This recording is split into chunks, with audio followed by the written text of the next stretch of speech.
మాజీ భారతీయ జనతా పార్టీ కేంద్ర మంత్రివర్యులు కీర్తిశేషులు ప్రముఖ సినీ నటులు రెబల్ స్టార్ కృష్ణంరాజు భార్య శ్రీమతి ఉప్పలపాటి శ్యామలాదేవి గొల్లల మావిడాల్లో ఘన స్వాగతం పలికి ప్రముఖ సూర్య దేవాలయం స్వామివారిని దర్శించారు. అనంతరం అన్నదాత కీర్తిశేషులు శ్రీ కొవ్వూరి బసవరెడ్డి కాంస్య విగ్రహాన్ని సందర్శించి పూలమాలలు వేసి ఘనంగా నివాళులర్పించారు.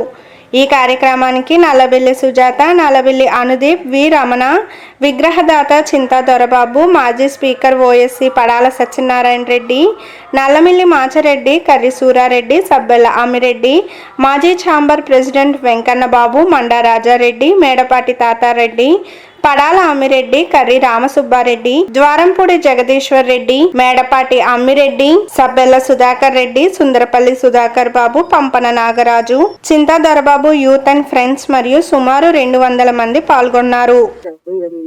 చాలా ఆశ్చర్యపోయాను. ఇంకా అతను భద్రేట్ గారు అంటే ముఖ్యంగా అయినా ఆ రోజుల్లోని అంటే ఇంకా ఆ టైంలోని కరువు ప్రాంతాలు ఇవన్నీ రోజుల్లో తిండి దొరకాలన్నా పక్క వర్గాలన్నా ఎంతో కష్టంగా ఉన్నాయి. ఆ రోజుల్లో మోహన్ గౌడ్ అయినా కిషోరెడ్డి గారు ఆలోచించి ఆ ప్రాంతాల వారందరికీ కూడా శివుడు గుడ్డ అంటే బసవరెడ్డి గారు ఎక్కడ చూసినా ఆయన అన్ని సత్యాలు కట్టింది. తర్వాత వీళ్ళందరికీ గుర్తు పెట్టాలి అంటే ఎలా రాబడి రావాలంటారు. దానికోసం ఆయన కష్టపడి చెరుకులు పండించి ఈ ప్రాంతాల్లో ఉన్న ఈ సముద్ర ప్రాంతాల్లో ఉన్న ఉప్పు నీరుని ఉప్పుగా తయారు చేసి వీటిని మళ్ళీ ఎక్స్పోర్ట్ చేసి ఆ వచ్చే రాబడితో ఎక్కడైతే ఏ గ్రామాల్లో ఎవరు పేదలు ఉన్నారు, ఎవరికి ఇల్లు లేదు, ఎవరికి కూడుగుడ్డ లేదు, వాళ్ళందరికీ కూడా ఆయన అన్ని సమకూర్చడం. నిజంగా అట్లాంటి వ్యక్తులను మనం ఎలా మర్చిపోగలం ఎన్ని జన్మలు ఎత్తున.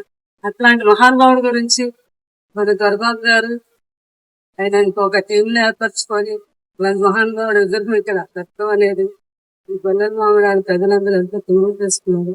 మనం ఎంతో గర్వంగా చెప్తాం. పెద్ద వ్యక్తి బసవరెడ్డి గారు అనుకుంటే ఇంకో వ్యక్తి మన దొరబాబు.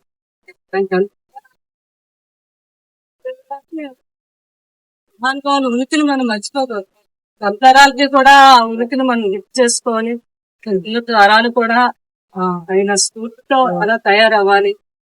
ఒక బసవరెడ్డి గారిలో చేయలేకపోయినా ఆయన స్ఫూర్తితోనైనా అలాంటి పనులు చేయడానికి ఎంతో మంది ముందుకు వస్తారు. ఇలాంటి పనులు తెలియజేస్తే కృష్ణరాజు గారు కూడా అప్పుడు చెప్పడం జరిగింది. బసవరెడ్డి గారు నుండి వరకు ఆయన అన్ని అనుభవం. మన మా గొడవలు కూడా అలా వెళ్తూ ట్రైన్ వెళ్తున్నప్పుడు ఆగి మరీ అడిగారంట, ఏంటి ఎక్కడ చూసినా బసవరెడ్డి కాలు కనిపిస్తున్నాయి ఏంటంటే మూలండి ఇక్కడ ఆయన మహానుభావుడు. అందరికీ కూడా ఎవ్వరు ఇలా వెళ్ళినా దిగి అందరూ అక్కడ సత్రంలో భోజనాలు చేసి ఆ ట్రైన్ ఎక్కి వెళ్ళేవారంట. అంత గొప్ప మహానుభావుడైనా ఇలాంటి అదృష్టం నాకు కూడా కలిగింది. ఇలాంటి వారిని మనం మానవుల్లో మహానుభావుడు దేవుడిని మనం ఎలా తలుచుకుంటామో అలాగే మానవుల్లో మహానుభావుని కూడా మర్చిపోవాలి. అందులో మన బసవరెడ్డి గారు మేడం గారు కృష్ణరాజు గారు కేంద్ర మంత్రిగా ఢిల్లీలో ఉండగా నేను మన ఆదిత్య ఇంజనీరింగ్ కాలేజ్ పర్మిషన్ కోసం వెళ్ళినప్పుడు రోజు మేడం గారు కృష్ణరాజు గారి ఇంట్లో కూర్చునేవాడిని. ఒక 4 రోజుల పాటు మేడం గారు నాకు రోజు భోజనం పెట్టారు. మేడం గారు కూడా అన్నపోతారు అంటే ఎవరికి పెట్టడం గొప్పతనం కాదు, పెట్టింది గుర్తు పెట్టి వాళ్ళు గొప్ప వాళ్ళని వరకృష్ణరాజు గారు అలాగే సత్యనారాయణ గారు.